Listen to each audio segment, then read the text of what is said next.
ಆದ್ರೆ ಯಾವನೇ ಆಗಿರಲಿ ಕುಳಿತಲ್ಲೇ ಯೋಚನೆ ಮಾಡುತ್ತಾ ಕಾಲವನ್ನು ಕಳೆಯಬೇಕು. ಆದ್ರೆ ಇಲ್ಲಿರುವುದಲ್ಲ, ಇನ್ನೂ ಬೇಕಾದ ಸಮೃದ್ಧಿಯನ್ನು ಪಡೆಯಬೇಕು. ಮನಸ್ಸಿನ ಮೂಲೆಯಲ್ಲಿ ಬೇರು ಇದೆ. ಹಾಗಾಗಿ ಮಹತ್ತರವಾದಂತಹ ಒಂದು ಯೋಚನೆಯನ್ನು ಮಾಡಿದ್ದೇನೆ. ನನ್ನ ಮಂತ್ರಿಯಾದಂತಹ ಮಾಯಿಲನಿದ್ದಾನೆ.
ಕೇರಳದಲ್ಲಿ ವಿಖ್ಯಾತರಾಗಿರುವಂತಹ ಓರ್ವರು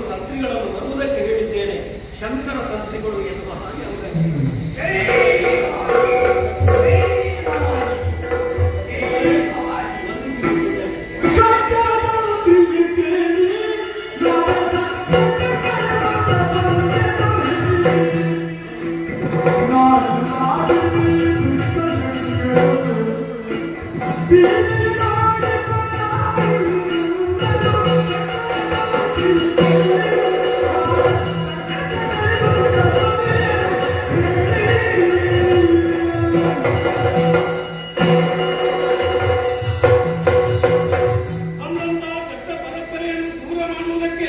ಶಂಕರ ತಂತ್ರಿಗಳೇ ಸಮರ್ಥರು ಎನ್ನುವ ಹಾಗೆ ನಮ್ಮ ಕುಲಗುರುಗಳು ಹೇಳಿದ ಕಾರಣದಿಂದಲೇ ನಿಮ್ಮನ್ನು ಬರಮಾಡಿಸಿಕೊಂಡಿದ್ದೇನೆ.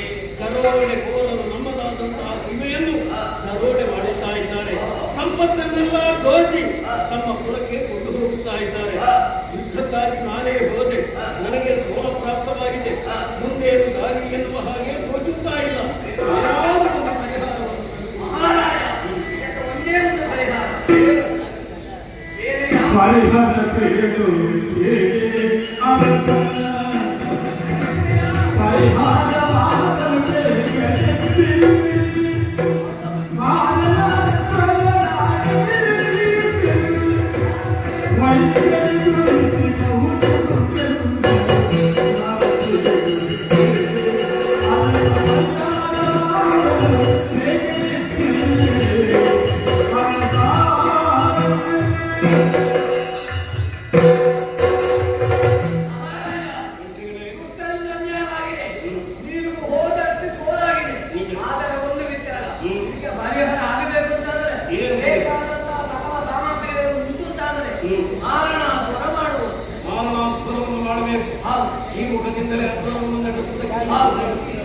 ಹಾಗಿದ್ರೆ ಎಲ್ಲ ಸಿದ್ಧತೆಯನ್ನು ಮಾಡಿ ಎಲ್ಲಿ ಯಾಗವನ್ನು ಮಾಡುವುದು ಸಾಧ್ಯವೇ? ಅಲ್ಲಿವರೆಗೆ ಬೇರೆ ಕಾರ್ಯ ಮಾಡಬೇಕು. ಬೇರೆ ಹಾಗಿದ್ರೆ ನೀವು ಅಂಬಾವನದಲ್ಲಿ ವಾರಣಾಪುರಕ್ಕೆ ಬೇಕಾದ ಸಕಲ ಸಿದ್ಧತೆಗಳನ್ನು ಮಾಡಿ ನಾನು ತಾಯಿಯ ಆಶೀರ್ವಾದವನ್ನು ಪಡೆದುಕೊಳ್ಳುತ್ತೇನೆ.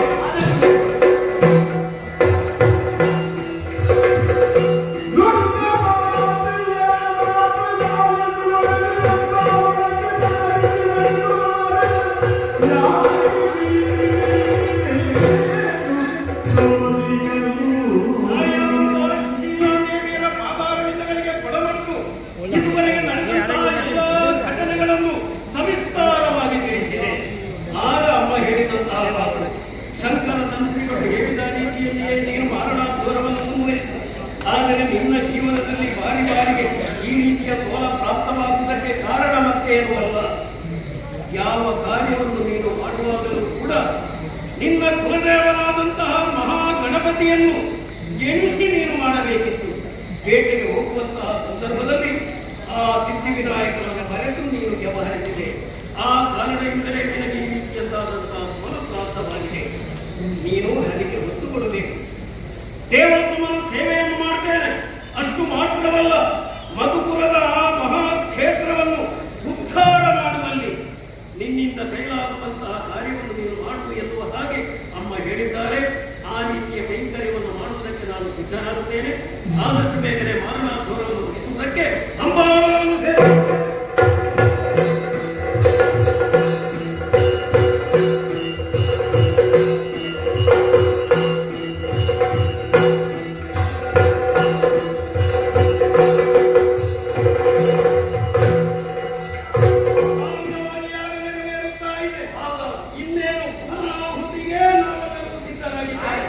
ಇಂತಹ ಸಂದರ್ಭದಲ್ಲಿ ಆ ಮಹಾಮಾಯೆಯಲ್ಲಿ ನಮ್ಮ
ನಮ್ಮ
ವೀರಪುಲಿಯ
ಮತ್ತೊಬ್ಬರು ನಡೆಯುವಂತೆ ನೋಡಿಕೊಳ್ಳುವ ಮಹಾಮಾನವನಾಗುತ್ತಾನೆ.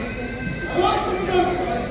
ಮಾನವನ ಶ್ರೇಷ್ಠತೆ ಇರುವುದು ತೂಕಡಿಸುವುದರಲ್ಲ, ತೂಕ ಹಿಡಿದು ನಡೆಸುವುದರಲ್ಲಿ. ಹೀಗೆ ಕಲ್ಲಿನಂತೆ ಕುತ್ತಿರದ, ಹುಲ್ಲಿನಂತೆ ಹಾರಾಡದ, ಲಯಬದ್ಧವಾದಂತಹ ಜೀವನಕ್ರಮವನ್ನು ಯಾವಾಗ ತಿಳಿಸ್ತಾನ ಅವನೇ ಪರಮಾತ್ಮನ ಪರಮಾನುಗ್ರಹಕ್ಕೆ ಪಾತ್ರನಾಗುತ್ತಾನೆ. ಮತ್ತು ರೀತಿಯ ಜೀವನವನ್ನು ಮಾಡುತ್ತಿರುವ ಈ ನಾಟ್ಯ ಚಕ್ರವರ್ತಿ ನಾಮಕನಾಗಿದ್ದೇನೆ. ನನ್ನ ಪ್ರತಿಗಳನ್ನು ಮಕ್ಕಳ ರೀತಿಯಲ್ಲಿ ಕಾಣ್ತಾ ಬಂದಿದ್ದೇನೆ. ಅವರ ಶ್ರೇಯೋಭಿವೃದ್ಧಿಯೇ ನನ್ನ ಜೀವನದ ಗುರಿ ಹಾಗೂ ಪರಮ ಲಕ್ಷ್ಯ. ಆ ದಶೆಯಿಂದಲೇ ಪ್ರತ್ಯಕ್ಷ ದೇವರ ಹಾಗೆ ನನ್ನನ್ನು ಬಿಟ್ಟುಕೊಂಡು ಕಾಣುತ್ತಾ ಇದ್ದಾರೆ. ಇದಿಷ್ಟು ನನ್ನ ಜೀವನ. ಇನ್ನು ನನ್ನ ಸಾಂಸಾರಿಕ ವಿಚಾರವಾಗಿದೆ. ಸುಶೀಲ ಎನ್ನುವಳ ಕೈ ಹಿಡಿದು ಒಬ್ಬಳಾಕೆ ಹೆಣ್ಣು ಮಕ್ಕಳನ್ನು ಪಡೆದ ಭಕ್ತಶಾಲಿಯೇ ನಾನು. ಕಾಮಾಕ್ಷಿ ಎನ್ನುವ ಹಾಗೆ ಅವರಿಗೆ ಹೆಸರನ್ನು ಇರಿಸಿದ್ದೇನೆ. ಯೋಗ್ಯ ವಿದ್ಯಾಭ್ಯಾಸವನ್ನು ಕಲಿಸಿದ್ದೇನೆ. ಬೆಳೆದು ನನ್ನ ಹೆಗಲ ಎತ್ತರಕ್ಕೆ ನಿಂತಿದ್ದಾನೆ. ಒಬ್ಬ ಉತ್ತಮ ರಾಜಕೀಯ ವ್ಯಕ್ತಿಯು ಅಥವಾ ಸಾಂಸಾರಿಕ ವಿಚಾರದಲ್ಲಿ ಅವರಿಗೆ ಅನುಕೂಲವಾಗುತ್ತಾ ಒಬ್ಬ ಗಂಟನ್ನು ಹುಡುಕಿ ಅವರಿಗೆ ಮದುವೆ ಮಾಡಬೇಕು ಎನ್ನುವ ಹಾಗೆ ನಾನು ಆಲೋಚನೆ ಮಾಡ್ತಾ ಇದ್ದೇನೆ. ಅದಕ್ಕೂ ಕಾಲ ಕೂಡಿ ಬರಬೇಕು ಅಲ್ಲ. ಇಷ್ಟೇ ನನ್ನ ಜೀವನದ ಪರಮ ಗುರಿ ಅಲ್ಲ. ದಿಗ್ವಿಜಯವನ್ನು ಕೈಗೊಳ್ಳಬೇಕು. ಆ ಹಾಗೆ ನನ್ನ ರಾಜ್ಯ ವಿಸ್ತಾರವನ್ನು ಮಾಡಬೇಕು ಎನ್ನುವುದು ಕೂಡ ನನ್ನ ಜೀವನದ ಹವ್ಯಾಸವೂ ಹೌದು, ನನ್ನ ಉದ್ದೇಶವೂ. ಆ ಕಾರಣಕ್ಕಲೇ ಇಂದು ವಿಜಯವನ್ನು ಕೈಗೊಂಡಿದ್ದೆ. ಅಂಗ ಅಂಗ ಕಲಿತ ಕಾಂಬೋಜ ಭಟ್ವರ ದೇಶವನ್ನು ಸುತ್ತಿ ಸುಳಿದು ದಕ್ಷಿಣ ಭಾರತವನ್ನು ನನ್ನ ಕೈವಶ ಮಾಡಿಕೊಂಡಿದ್ದೇನೆ. ಈ ಕಾಲಕ್ಕೆ ಮತ್ತೊಂದು ಆಸೆ ಉದ್ಭವಿಸಿದೆ. ದಕ್ಷಿಣ ಭಾರತವಲ್ಲ,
ಸಭಾ ಪ್ರವೇಶವನ್ನು ಮಾಡಿದ್ದೇನೆ.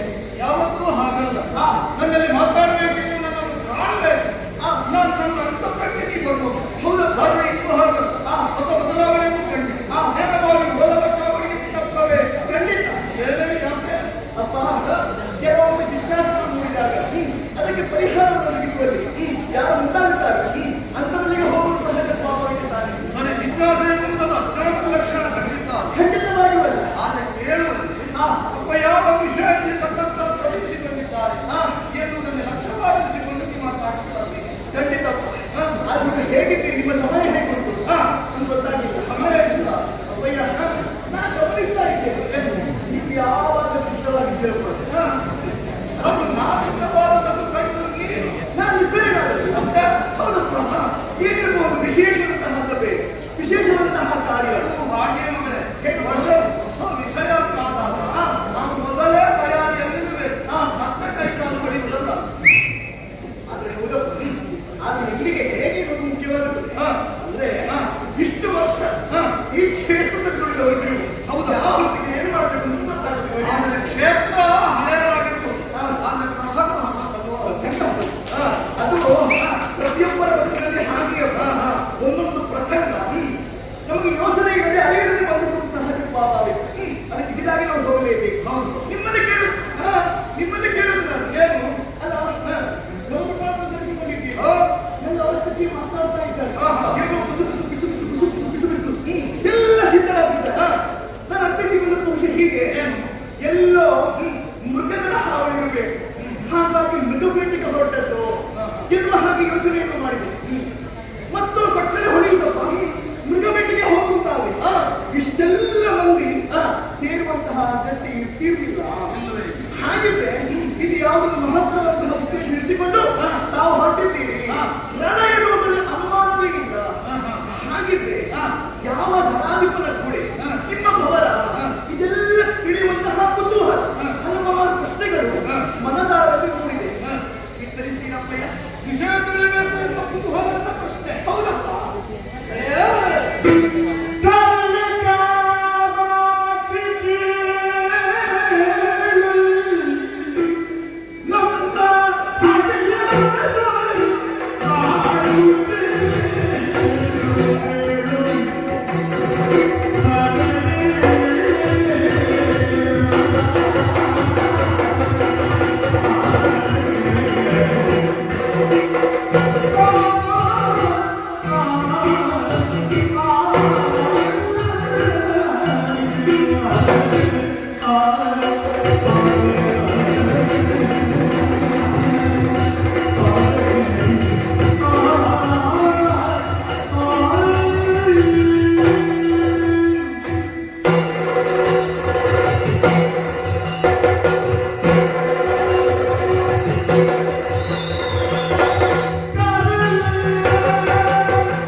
ಕೇಳಿದೆ. ಹೌದಪ್ಪ, ನೀವು ಹೊರಟದ್ದು ಅಂತ ಕೇಳಿದೆ. ಹಾ, ಹಾ, ನಿಮ್ಮ ಮನೆಯಲ್ಲಿ ತಾನೆ ಹೇಳಬಹುದು. ಹಾಗಂತ ಹೊತ್ತು ಗೊತ್ತಿನ ಅರಿವು ನಿಮಗೆ ಬೇಕಿಲ್ಲ.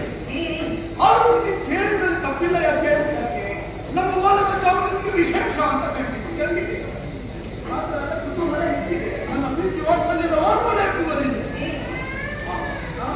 ನಿಮ್ಮ ಗುರುತುವಾಗಲಿಲ್ಲ ಅಂತ ಕಣ್ಣನ್ನೇ ಕಂಡು ಕಾಮಾಕ್ಷಿ ಅಂತ ಹೌದಪ್ಪ, ನಿನ್ನನ್ನು ಕಂಡಾಗ ಯಾರಿಗಾದ್ರೂ ಕೂಡ ನೀನು ಅದು ಮಗಳೇ ಮಗಳೇ ಹೇಳಿದೆ ಬೇಕೇನು ಬೇಕೇನು ಈ ಹೊತ್ತಿನಲ್ಲಿ ನೀವು ಹೋಗ್ಬೇಕು. ನಮ್ಮವರನ್ನು ಕಳಿಸುವ ಸಾಕಾಗ್ತದಲ್ಲ. ಮುಖ್ಯಕಾರಿಗಳಿಗೆ ಬದಕ್ಕಾಗಿ ಹಾಗೆ ನಾನು ಹೊತ್ತು ಮುಟ್ಟುತ್ತೇನೆ ಅಂತಾದ್ರೆ ಯಾರೊಡನೆ ಏರುತ್ತ ಎನ್ನುವುದು ಸಂಭವಿಸಿದೆ ಅಂತ ಹೇಳಿಕೊಳ್ತಾ ಇದ್ದೀನಿ. ನೀವು ಇಡೀ ಹೆಜ್ಜೆ ಹಾಕುವಾಗ ಗೊತ್ತಾಯ್ತು. ಏನು ಏನೋ ವಿಶೇಷವಾಗಿ ಇರಬೇಕು. ಇಲ್ಲವೇ ಮತ್ತೆ ಯುದ್ಧ ಕಟ್ಟಿಸಿದ್ದಲ್ಲ. ಯಾಕೆ ಯುದ್ಧ ಕಟ್ಟಿಸುವುದಿಲ್ಲ? ನಮಗೆ ವೈರಿಗಳೆನ್ನುವುದೇ ಇಲ್ಲ. ವೈರಿಗಳನ್ನು ನಾವು ಮಿತ್ರರಾಗಿ ಕಾಣುವ ಕಾರಣವೆಂದರೆ ವೈರಿಗಳು ಕೂಡ ನಮ್ಮನ್ನು ಆಪ್ತಕ್ಕೆ ಕಾಣ್ತಾ ಇದ್ದಾರೆ. ಆದರೆ ಇಂದು ನಮ್ಮಂತಹ ರಾಜರಿಗೆ ಭೂಷಣಪ್ರಾಯವಾದಂತಹ ದಿಗ್ವಿಜಯವನ್ನು ನಾವು ಕೈಗೊಂಡಿದ್ದೇವೆ. ಆ ಕಾರಣದಲ್ಲಿ ಸಕಲ ಸೇನೆಯನ್ನು ನೆರಹಿಕೊಂಡು ದಿಗ್ವಿಜಯಾಗಿ ಉತ್ತರದ ಕಡೆಗೆ ಅಂದ್ರೆ ಕೇರಳದೆಡೆಗೆ ನಾವು ಪ್ರಯಾಣ ಬೆಳೆಸಿದ್ದೇನೆ. ನೀನು ಹೆಚ್ಚು ಮಾತಾಡಬೇಡ. ಹೋಗುವುದಕ್ಕೆ ಗೊತ್ತಾಯಿತು, ಬೇಗ ಕಲಿಸು. ನೀವು ಹೊರತು ಕೇಳಕ್ಕ. ಹೌದೇ?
ಎನ್ನುವ ವಿಷಯವನ್ನು ಆಡುತ್ತದೆ. ನಿನಗೆ ಕುಪ್ಪಳಿಸುವುದಕ್ಕಾದ ಏನು ವಿಷಯ? ಅಪ್ಪಯ್ಯ, ಈ ಮಾಡಿದಂತಹ ಮಾತು ಕೇಳುವಂತೆ ಸಂತೋಷವಾಯಿತು. ಅಂದ್ರೆ ನನ್ನ ಬದುಕಿನಲ್ಲಿ ಒಂದು ಆಸೆ ಇತ್ತು. ಏನು? ಹೇಳಿಕೊಳ್ಳುವುದಕ್ಕೆ ಈ ಪಾಂಡವರ ಮಗನು ನಾನು.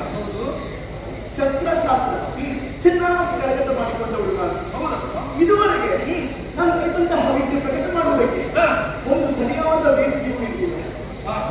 ಅಪ್ಪಯ್ಯ, ಏನು ನಮ್ಮ ವೇದಿಕೆ ಕಡಿಮೆಯಾಗಿ ಹಾಗಲ್ಲ, ನಮ್ಮ ವೇದಿಕೆ ನಮಗೆ ಮಾತ್ರ ಸಿಗಿದೆ. ನಿಮ್ಮ ಆಲೋಚನೆ ಹೀಗಿರ್ಬೋದು, ಹೇಗೆ? ನನಗೆ ಮಗಳವರು ಒಡೆಯುವುದು ಅಂತ. ಆದ್ರೆ ನಾನು ಗಂಡಿಗೆ ಗಂಡಾಗಿ, ಹೆಣ್ಣಿಗೆ ಹೆಣ್ಣಾಗಿ ಇರುವವಳು ಓರ್ವಳು ನಿಮಗಾಗಿ. ಹಾಗೆ ನಿನ್ನನ್ನು ನಾನು ಸಾಕಿದವನು. ಅದೇ ಹೌದು ಸರ್. ಒಪ್ಪಿಕೊಳ್ಳಲು ಹೋಗುತ್ತಾರೆ.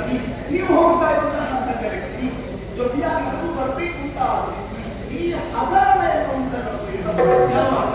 ನಡೆಯುವಂತಹ ಯುದ್ಧ ಅದನ್ನೆಲ್ಲ ಕಣ್ಣಾರೆ ಕಾಣಬೇಕು ಎನ್ನುವಂತಹ ಒಂದು ತಪನ ನನ್ನಲ್ಲಿ ಹುಟ್ಟಿಕೊಂಡಿತ್ತು. ಹಗರಣವನ್ನು ಕಾಣಬೇಕು ಎನ್ನುವ ಹುಟ್ಟಿಕೊಂಡಿದೆ. ಅಪ್ಪನಿಗೆ ಅಂದ್ರೆ ನನ್ನಲ್ಲಿ ಯುದ್ಧಕ್ಕೆ ನೀ ಬರ್ತಿ. ನಾನು ಬರ್ತೇನೆ, ನಾನು ದೂರ ಮಾಡ್ತೇನೆ. ಹೊರಟೇರಲ್ಲಿ ಹೋರಾಟ ಮಾಡುವಂತಹ ಜನರನ್ನು ಕಟ್ಟುಬಿಸಿಕೊಳ್ಳಬೇಕೆನ್ನುವ ಆಸೆ. ನನ್ನ ಅಪ್ಪನ ಬಿಟ್ಟು ಹೇಗೆ ಅಂತ ವೈದ್ಯರಿಗೆ ಹೇಗೆ ಬಾಣಗಳ ಪ್ರಯೋಗ ಹೇಗೆ ಮಾಡ್ತಾರೆ ದೂರದಿಂದ ಕಾಣುವಂತಹ ನೋಡಿ ಕರಾಟದ ಮಕ್ಕಳಿರ್ತಾರೆ, ಅವರದ್ದು ವೇದಿಕೆಯಲ್ಲಿ ಹೇಗೆ ಕುಣಿತಾರೆ, ಒಂದು ಎದುರು ನೋಡುವ ಮಕ್ಕಳಿರ್ತಾರೆ. ಹಾಗೆ ನಾವು ಸತ್ಯದಂತಹ ನಿಮ್ಮ ಯುದ್ಧಕ್ಕೆ ಕಣ್ಣಾರೆ ಕಾಣಬೇಕು ಅಂತ ಆಸೆ ನಮಗಷ್ಟೇ. ಆಸೆ ಹುಟ್ಟುವುದು ತಪ್ಪು ಅಂತ ಯಾವ ಕಾಲಕ್ಕೂ ನಾ ಹೇಳಲಾರದು.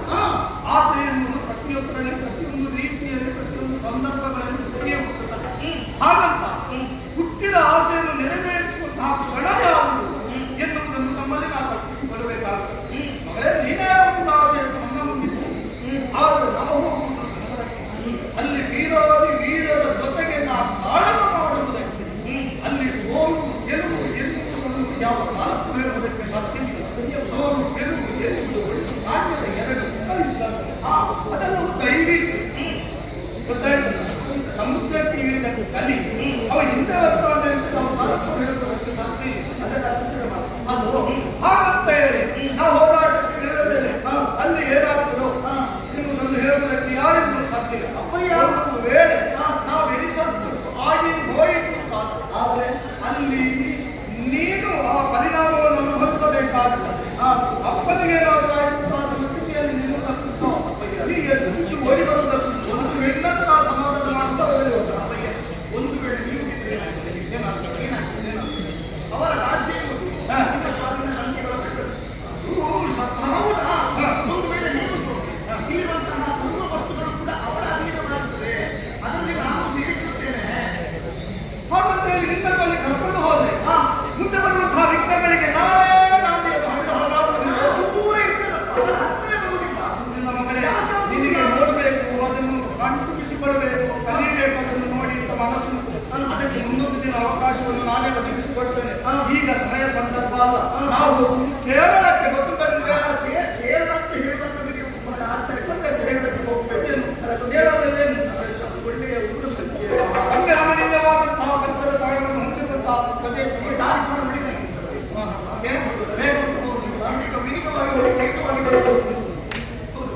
ಹಾಗೆ ನೀನು ಹೊರಟಿದ್ದವ ಬಹಳ ವೇಗವಾಗಿ ಉಳಿತಾನೆ. ಅಲ್ಲಲ್ಲಿ ಕಡೆ ಇರುವುದು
ಅಂತ ಹೆಸರು ಬರುವವಳಲ್ಲ.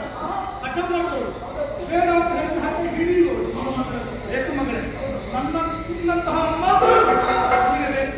ಮಗಳಿಗೆ ಮಗಳಾಗಿ ಮಗನಿಗೆ ಮಗನಾಗಿ ನನಗಿರುವವಳು ಒಬ್ಬಳೆ ಕಾಮಾಕ್ಷಿಣಿ. ಮಗಳೇ, ನಿನ್ನ ನಿಟ್ಟದ ವೀರಕರದ ನುಡಿಗಳನ್ನು ಕೇಳಿ ಅನುಕಾನಂದವಾಯಿತು. ನನ್ನ ಮನಸ್ಸನ್ನು ಅರಳುವ ದೋಷಿಸುವುದ ಅರಳುವ ಮೇಲೂ ಮನಸ್ಸಾಧ್ಯದ ಸಂತೋಷವಿದೆ. ಬಾ, ನನ್ನ ಜೊತೆಗೆ ಬಾ. ನನ್ನ ಇಂಥ ವೈಖರಿಯನ್ನು ಕಟ್ಟುಬಿಸಿತು. ಆ ಸೇನಾ ಸಮೂಹವನ್ನೆಲ್ಲ ಹೀಗೊಂಡು ಭಾರತೀಯರಾದ ಮೇಲೆ ದಾಳಿ ಮಾಡುವ ಚಂದವನ್ನು ನೀನು ಕಾಣಬೇಕು.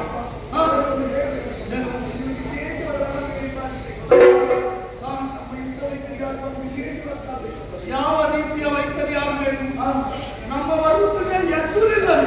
ಪಟಹಂಸೋಳ ಕಪಟ ಭೇದಗಳ ಸಮುದ್ರ ಉಗ್ರಗಜಗಜೆಯ ಗಂಟಾರು ಇದೆಯನ್ನು ಅಪ್ಪಳಿಸಬೇಕು. ಕಠಿಣವಾಗಿ ಕಪಟದ ರಭಸ ನಮ್ಮ ಯುದ್ಧಾಳಿಗೆ ಭೀತಿಯನ್ನು ಎಬ್ಬಿಸಿ ಸಮರ ಲಂಪಟರ ಚಾಪಸ್ವರವು ಅಟುಕನ್ನು ಒಂದಾಗಿ ನಮ್ಮ ಯುದ್ಧ ಸೇನೆ ನಮ್ಮನ್ನು ತಿಳಿಯುತ್ತಾಗಿ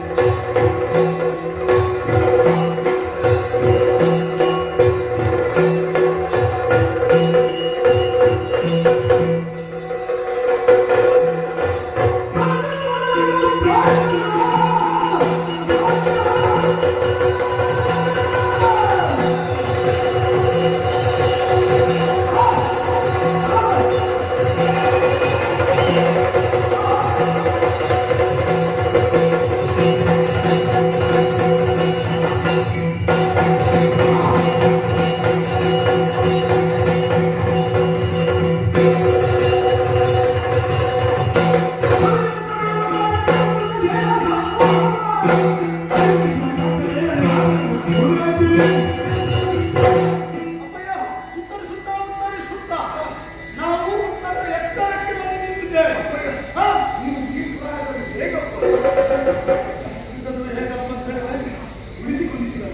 ಪ್ರಾಯ ಬಂದದ್ದು ದೇಹಕ್ಕೆ, ಮನಸ್ಸಿರಲ್ಲ ತಾನೆ. ಮನಸ್ಸಿನಲ್ಲಿ ಹುಮ್ಮಸ್ಸು ಇನ್ನು ಹಾಗೆ ಅಚ್ಚಳಿಯದು ಉಂಟು.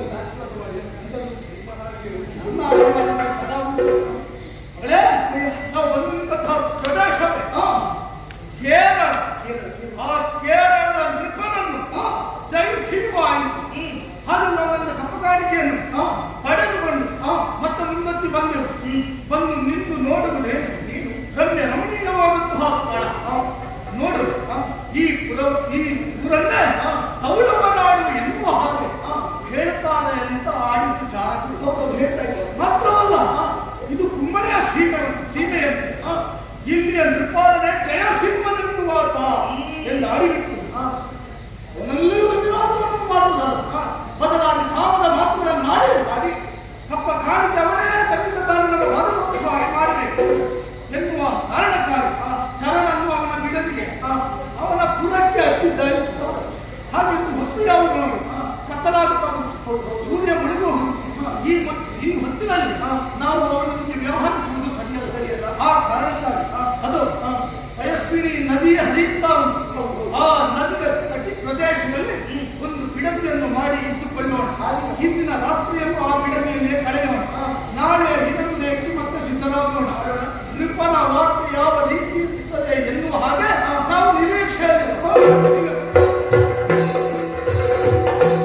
ಏನು?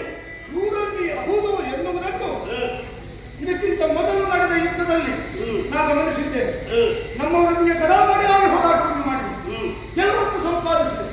ಬಂದು ನನ್ನ ಎದೆಗೆ ಎದೆಗೊಟ್ಟು ನನ್ನ ಮುಂಭಾಗದಲ್ಲಿ ನಿಂತಲ್ಲ. ಯಾರು ನಾನಿನ್ನು ನಿನ್ನನ್ನು ವಿಚಾರಿಸುತ್ತಿರುವ ನಾನು ಸಾಮಾನ್ಯದ ಮಾತು ಭಾವಿಸಬೇಡ. ಆಜ್ಞಾಪ್ರಪಾಲನಿದ್ದೇನೆ, ಅರಿತು ವ್ಯವಹರಿಸು. ತಪ್ಪ ಕಾಣಿಕೆಯನ್ನು ಬದುಕೊಪ್ಪಿಸು.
ನಿನ್ನಲ್ಲಿ ವೈರ ಹುಟ್ಟುತ್ತಾ ಇಲ್ಲ ಎಂದ ನಿನ್ನ ಯುದ್ಧ ಮಾಡುವುದಾದರೂ ಹೇಗೆ?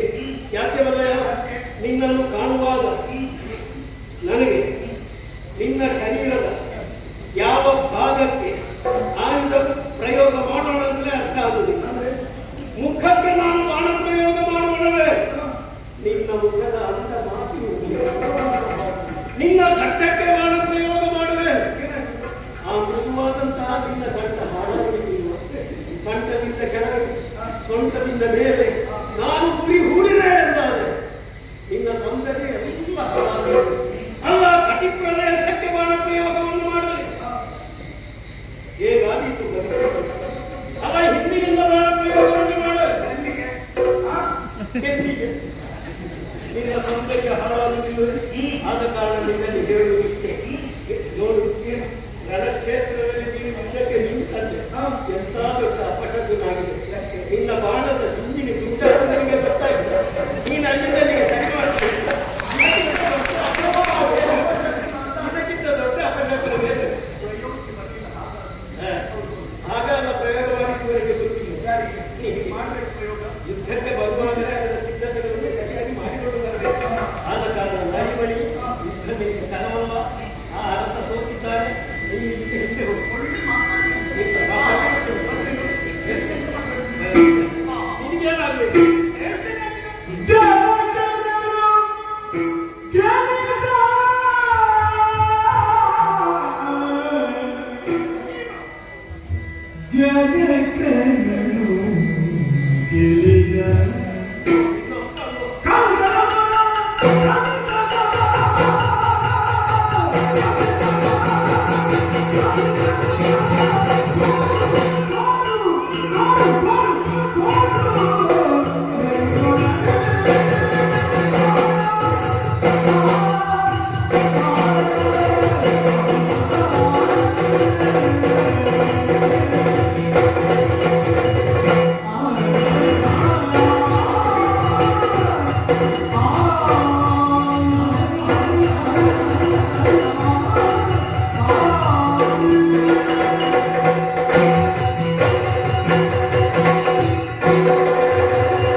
ಇನ್ನು ಯುದ್ಧ ಮುಗಿಯುವಾಗ ಏನೆಲ್ಲ ಶಬ್ದ ಕೇಳಿದೆ.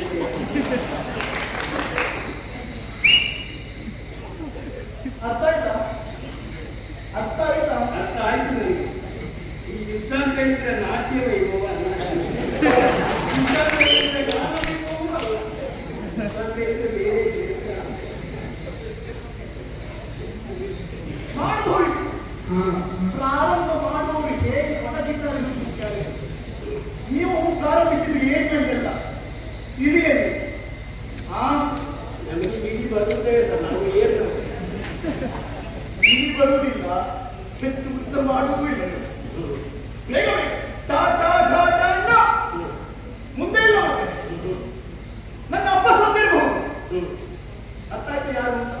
ನಿನ್ನ ಅಪ್ಪ ಪಾಂಡ್ಯ ಅವನ ಮಗನೇ ನಾನು. ಸರಿ ಕಾಮಾಕ್ಷಿ ಅಂತ ಆಗಲಿ. ಅಪ್ಪ ಮೂರ್ತಿಯನ್ನು ಹೊಂದಿರಬಹುದು ಇದ್ದಾರೆ. ನೀನು ಹೇಳಿದೆಲ್ಲ ನೀನೊಬ್ಬಾಕೆ ಹೆಣ್ಣು, ನನಗೆ ವೈರತ್ವ ಇರುವುದು ಮೂಡುವುದಿಲ್ಲ. ಗಟ್ಟಿ ತಿಲಕವನ್ನು ತೆಗೆದು ರಣಕ್ಷೇತ್ರವನ್ನು ಸೇರಿಕೊಂಡೆ. ನಾನು ಕ್ಷತ್ರಿಯನಿದ್ದೆ. ಶಸ್ತ್ರವಿದ್ಯೆ ಚೆನ್ನಾಗಿ ಕರಗತ ಮಾಡಿಕೊಂಡವರು. ನಿನ್ನ ಮಾತನ್ನು ಕೇಳಿ ಅಂದಿ ಹೆದರಿ ಹೋಗುತ್ತೇನೆ ಎನ್ನುವ ಹಾಗೆ ಭಾವಿಸಿಕೊಳ್ಳಬೇಡ. ನಿನ್ನಲ್ಲಿ ಕಲಿತನ ಏನುಂಟು, ಪರಾಕ್ರಮ ಏನುಂಟು, ಪರೀಕ್ಷೆ ಆಗಲೇ ಇದೆ. ನನ್ನ ಅಪ್ಪನಿಗೆ ಗೆದ್ದ ಮಾತ್ರಕ್ಕೆ ಇನ್ನೊಬ್ಬ ಕಲಿ ಎನ್ನುವ ಹಾಗೆ ನಾವು ಒಪ್ಪಿಕೊಳ್ಳಲಾರೆ. ಆದ್ರಿಂದ ಹೇಳೋದು ಶಕ್ತಿ ಸಾಮರ್ಥ್ಯ ಉಂಟು ಅಂತಾದ್ರೆ ಈ ನಾರಿಯಲ್ಲಿ ನಿನ್ನ ಪೌರುಷವನ್ನು ತೋರಿಸು.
ಯಾವತ್ತೂ ಕಠಿಣ. ಆದ ಕಾರಣ ಹೆಣ್ಣಿಗೆ ಪುರುಷರೊಂದಿಗೆ ಹೋರಾಟ ಮಾಡುವುದಕ್ಕೆ ಸಾಧ್ಯ ಇಲ್ಲ. ನೀನೇ ಆಲೋಚನೆ ಮಾಡು. ಶರೀರ ಬಲದಲ್ಲಿ ನಡೆಯುವಂತಹ ಯಾವುದೇ ಕಾರ್ಯಕ್ರಮ ಇರಲಿ, ಗಂಡನ್ನು ಹೆಣ್ಣನ್ನು ಒಂದಾಗಿ ಭಾಗವಹಿಸುವುದಿಲ್ಲ. ನೀನು ಆಲೋಚನೆ ಮಾಡು. ಆಟೋಟ ಸ್ಪರ್ಧೆಯಲ್ಲಿ ಹೆಣ್ಣು ಮಕ್ಕಳಿಗೆ ಬೇರೆ ಸ್ಪರ್ಧೆ, ಗಂಡು ಮಕ್ಕಳಿಗೆ ಬೇರೆ ಸ್ಪರ್ಧೆ. ಯಾಕೆ? ಗಂಡು ಮಕ್ಕಳೊಂದಿಗೆ ಓಡುವುದಕ್ಕೂ ಆಡುವುದಕ್ಕೂ ಹೆಣ್ಣು ಮಕ್ಕಳಿಗೆ ಸಾಧ್ಯ ಇಲ್ಲ. ಹಾಗೆ ಹೆಣ್ಣು ಮಕ್ಕಳೊಂದಿಗೆ ಅವರ ಸ್ಪರ್ಧೆ ಗಂಡು ಮಕ್ಕಳಿಗೂ ಆಗುವುದು. ನಿಮಗಿಂತ ಬಲ ಇರ್ತಾರೆ ಅಂತ ನಾವು, ನಿಮಗಿಂತ ಬಲ ಇರ್ತಾರೆ ಮತ್ತೆ ಹೆಣ್ಣು ಮಕ್ಕಳನ್ನು ಗಂಡು ಮಕ್ಕಳನ್ನು ಒಮ್ಮೆಲೆ ಓಡಿಸುವುದಕ್ಕೆ ಪ್ರಾರಂಭಿಸಿದ್ರೆ ಗಂಡು ಮಕ್ಕಳ ಹಿಂದೆ ಹೆಣ್ಣು ಮಕ್ಕಳು ನೋಡಿ ಕೆಲವೊಮ್ಮೆ ಅನುಭವದ ಮಾತು ನಾಡಿಮಣಿ. ಆದ ಕಾರಣ ನಮ್ಮೊಂದಿಗೆ ಯುದ್ಧ ಮಾಡುವುದಕ್ಕೆ ಕಷ್ಟ ಸಾಧ್ಯ. ಹಾಗೆಂದು ಹೆಣ್ಣು ಮಕ್ಕಳಲ್ಲಿ ಬಲ ಇಲ್ಲ ಎನ್ನುವ ಹಾಗೆ ನಾವು ಯಾವತ್ತೂ ಹೇಳುವುದಿಲ್ಲ. ಪುರುಷರಿಗೆ ಇಲ್ಲದಂತಹ ಬಲ ಹೆಣ್ಣು ಮಕ್ಕಳಿಗಿದೆ. ಹೌದೌದು, ದೇವರಾಗ ಹೇಳ್ತೇನೆ, ಯಾವ ಪುರುಷನಿಗೂ ಕೂಡ ಗರ್ಭವನ್ನು ಧರಿಸುವುದಕ್ಕೆ ಸಾಧ್ಯ ಉಂಟ? ಯಾವ ಪುರುಷನಿಗೆ ಆಗಲಿ ಎಷ್ಟು ಪ್ರಯತ್ನ ಮಾಡಿದರೂ ಕೂಡ ಮಗುವನ್ನು ಹೇಳುವುದಕ್ಕೆ ಸಾಧ್ಯ ಉಂಟ? ಅಲ್ಲ, ಸ್ತನಪಾನವನ್ನು ಮಾಡಿಸುವುದಕ್ಕೆ ಸಾಧ್ಯ ಉಂಟ? ಹಾಗಿದ್ರೆ ಆ ಸಾಮರ್ಥ್ಯ ಇರುವುದು ಯಾರಿಗೆ? ಹೆಣ್ಣಿಗೆ. ಆದ ಕಾರಣ ಹೆಣ್ಣು ಅಷ್ಟನ್ನೇ ಮಾಡಬೇಕು. ಅರ್ಥ ಆಯ್ತಲ್ಲ? ಗಂಡನ ಸೇವೆ ಮಾಡಿ ಗರ್ಭವತಿಯಾಗಿ ಮನೆ ತುಂಬ ಮಕ್ಕಳನ್ನು ಹೆತ್ತು ಮಕ್ಕಳನ್ನು ಪೋಷಿಸುವಂತಹ ಕಾರ್ಯವನ್ನು ಹೆಣ್ಣು ಮಕ್ಕಳು ಮಾಡಬೇಕಷ್ಟೇ ಹೊರತು ಎಲ್ಲ ಕ್ರಮ ಸಾಗಿ ನೀವು ಹೀಗೆಲ್ಲ ಯುದ್ಧಕ್ಕೆ ಬಂದರೆ ಉಂಟಲ್ಲ, ನಾಳೆ ನಿಮ್ಮ ಪರಿಸ್ಥಿತಿ ಹಾಳಾಗಿತ್ತು. ಸೊಂಟ ಮುರಿದು ಅರ್ಥ ಬರಬೇಕಾಗಿ ಬಂದಿತ್ತು. ಯಾರು ಸೊಂಟ ಮುರಿಯುವುದು ಉಳಿಸಿಕೊಳ್ಳೋ ಸೊಂಟ ಇಲ್ಲಿ ನೋಡಿ.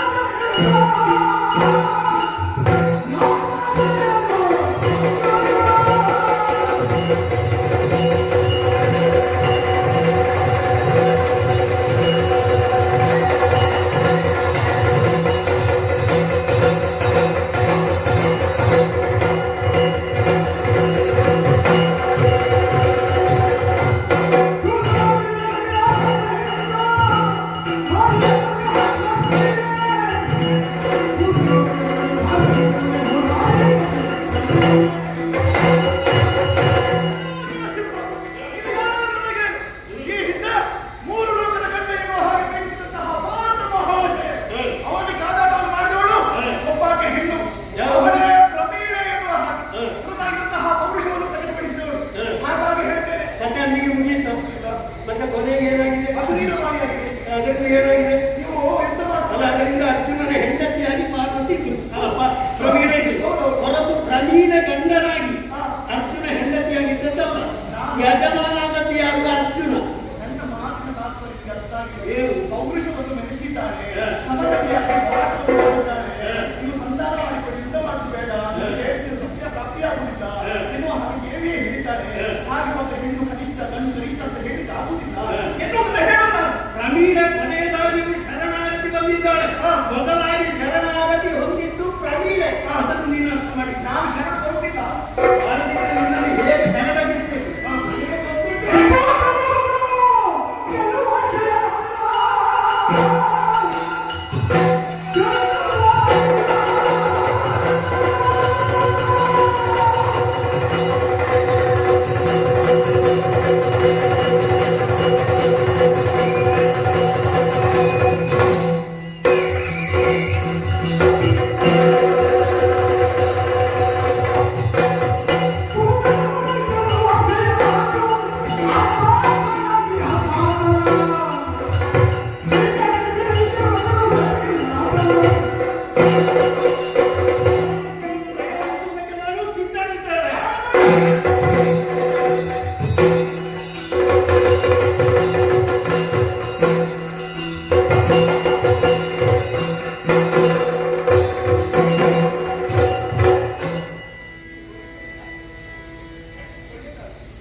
ಅಂತ ನಾನು ಏನೇ ಹೇಳಲಿ, ಯುದ್ಧದಲ್ಲಿ ನೀನು ಸೋತಿದ್ದಿ. ಹಾಗೆಂದು ನಿನ್ನ ಬಗ್ಗೆ ನನಗೆ ಅಭಿಮಾನವಿದೆ. ಯಾಕೆ ಬಲೆಯ ಹೆಣ್ಣು ಅನ್ನೋಳು ಕ್ಷತ್ರಿಯಾಗಿ ಈ ರೀತಿಯಾಗಿ ನಿಮಗೆ ಸಿದ್ಧರಾಗಿರುತ್ತೆಯಲ್ಲ, ಆ ವಿಚಾರದಲ್ಲಿ ನಮಗೆ ಸಮಾಧಾನವಿದೆ. ಪಾಂಡ್ಯದ ಅರಸನ ಮಗಳು, ಪಾಂಡ್ಯ ಸಾಮ್ರಾಜ್ಯ ಏನು ನಮಗೆ ಚೆನ್ನಾಗಿ ತಿಳಿದಿದೆ. ನಮ್ಮ ಕುಂಬಳ ಸೀಮೆ ಅಂತಲ್ಲ, ದಕ್ಷಿಣ ಭಾರತದ ಅತ್ಯಂತ ಬಲಿಷ್ಠ ಸಾಮ್ರಾಜ್ಯ ಯಾವುದು? ಪಾಂಡ್ಯ ರಾಜ್ಯ ಗೊತ್ತು ನಮಗೆ. ಅಲ್ಲ, ಲೋಕಕ್ಕೆ ಗೊತ್ತಿರುವಂತಹ ವಿಚಾರ ಅದು. ಆದ ಕಾರಣ ನಿಮ್ಮ ಮೇಲೆ ಅಭಿಮಾನ ಇದೆ, ಗೌರವ ಇದೆ. ಯುದ್ಧದಲ್ಲಿ ನೀನು ಸೋತಿದ್ದಿ. ನಿನ್ನ ತಂದೆ ಮುಖ್ಯಪಾಲಕರಾಗಿದ್ದರು. ನಮ್ಮ ಸೇವಕರೆಲ್ಲ ಅವರನ್ನು ಎಬ್ಬಿಸಿದ್ದಾರೆ, ಶೈತ್ಯೋಪಚಾರವನ್ನು ಮಾಡ್ತಾ ಇದ್ದಾರೆ.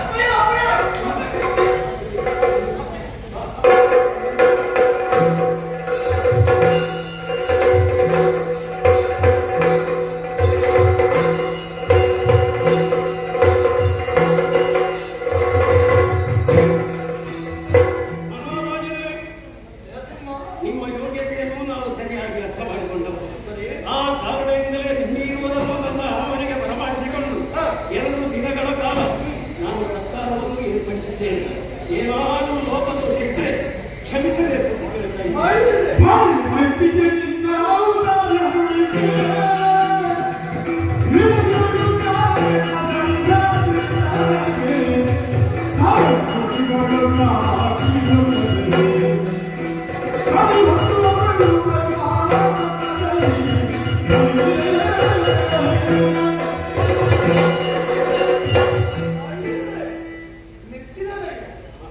ನಿನ್ನ ಪರಾಕ್ರಮಕ್ಕೆ ಪರಾಕ್ರಮದ ಪರಾಕಾಷ್ಠೆಗೆ ನಾನು ಮೆಚ್ಚಿದೆ. ಸರಿ, ಈ ಹಿಂದೆಷ್ಟೋ ರಾಜ್ಯಗಳಲ್ಲಿ ನಾವು ಪಠಣವನ್ನು ಕೊಟ್ಟವ, ನಿಜ. ಆದರೆ ಅವರಲ್ಲಿ ಇಲ್ಲದನ್ನು ನಿನ್ನನ್ನೇ ನಾನು ಪರಾಕ್ರಮವೇ ಮೂರ್ತಿವೆಂತ ಹಾಗೆ ನಿನ್ನನ್ನು ನಾನು ಮಾಡ್ತಾ ಇದ್ದೇನೆ. ನನ್ನ ಅಪ್ಪ ಸೋತು ನಿನಗೆ ಮಾತ್ರ ಗೊತ್ತು ನನಗೆ. ನಾನು ನಿನಗೆ ಸೋತೆ, ನನ್ನ ಮಗಳು ನಿನಗೆ ಸೋತೆ. ಅದೇ ಯುದ್ಧದಲ್ಲಿ ಸೋತೆ ಅಷ್ಟು ಮಾತ್ರವಲ್ಲ, ಮತ್ತೆ ಅವಳು ಮನಸ್ಸು ಅಂದ್ರೆ ಜೀವನದಲ್ಲಿ ಅವಳಿಗೆ ಬಹಳ ಸಂಗಾತಿಯಾಗಿ ಬರಬೇಕಾದ ಇಂತಹದ್ದೇ ಪರಾಕ್ರಮಿಯುಕ್ತ ಇರಬೇಕು ಅಂತ ನಾನು ಬಯಸಿದ್ದೆ, ಅವಳು ಆಶಿಸಿದ್ದೆ. ಅಂತಹ ಪರಾಕ್ರಮಿಯಲ್ಲಿ ಕಣ್ಣ ಮುಂಭಾಗದಲ್ಲಿ ಬಂದಿರುತ್ತಾರೆ. ಅತಿಶಯಾನಂದಗೊಂಡು ನಾವು ಒಂದು ಮಾತನ್ನಾಡಿ ನನ್ನ ಮಗಳನ್ನು ನೀ ಮದುವೆಯಾಗದೆ ಎನ್ನುವ ಹಾಗೆ ಸಂತೋಷವಾಯಿತು.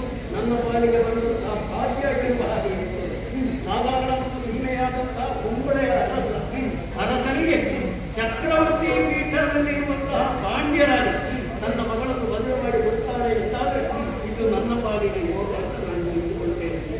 ದೇವರು ಉಳಿದರೆ ಹೊರಡುವುದಿಲ್ಲ. ಒಂದು ಕಾಲದಲ್ಲಿ ನನ್ನ ಆರಾಧ್ಯ ಮೂರ್ತಿಯಾದಂತಹ ಶ್ರೀಮದ್ ಅನಂತೇಶ್ವರ ಮಹಾಗಣಪತಿಯನ್ನು ಧಿಕ್ಕರಿಸಿ ನಾನು ಬೇಟೆಗೆ ಹೋದವ. ಅದೆಷ್ಟೋ ಕಷ್ಟ ನಷ್ಟಗಳನ್ನು ಅನುಭವಿಸಿದವ. ಆಮೇಲೆ ತಾಯಿಯ ವಚನದಂತೆ ಆರಾಧನಾ ಮಾಡುವುದಕ್ಕೆ ಪ್ರಾರಂಭಿಸಿದೆ. ಅಷ್ಟು ಮಾತ್ರವಲ್ಲ, ದೇವಸ್ಥಾನದ ಜೀರ್ಣೋದ್ಧಾರಕ್ಕಾಗಿ ಹಗಲು ರಾತ್ರಿ ದುಡಿಯುತ್ತೇನೆ ಎನ್ನುವ ಹಾಗೆ ಹರಿಗೆಯನ್ನು ಒಪ್ಪಿಸಿದೆ. ಆ ಕ್ಷಣದಿಂದ ನಾನು ಉತ್ತರೋತ್ತರ ಅಭಿವೃದ್ಧಿಯನ್ನು ಅನುಭವಿಸುತ್ತಾ ಇದ್ದೇನೆ. ದುಷ್ಟರ ನಾಶವಾಗಿದೆ, ವಿರೋಧಿಗಳು ಹಿಮ್ಮೆಟ್ಟಿದ್ದಾರೆ. ಅದೇ ರೀತಿಯಾಗಿ ಇದುವರೆಗೆ ಮದುವೆಯಾಗಿರುವಂತಹ ನನಗೆ ಸ್ತ್ರೀ ರತ್ನವನ್ನು ಲಭಿಸಿದ್ದಾಳೆ ಅಂತಾದರೆ ಸಂತೋಷದಿಂದ ನಾನು ಸ್ವೀಕರಿಸುತ್ತೇನೆ. ನನ್ನ ಮಗಳನ್ನು ಮದುವೆಯಾಗುವುದಕ್ಕೆ ನೀವು ಒಪ್ಪಿಕೊಂಡರೆ ನನಗೆ ತೃಪ್ತಿಯಾಗಿ ಅಂತಿಂತ ತೃಪ್ತಿಯಲ್ಲ, ನನಗಾದದ್ದು ಆತ್ಮತೃಪ್ತಿ. ಹಾಗಾಗಿ ಮುಂದಿನ ವೈವಾಹಿಕ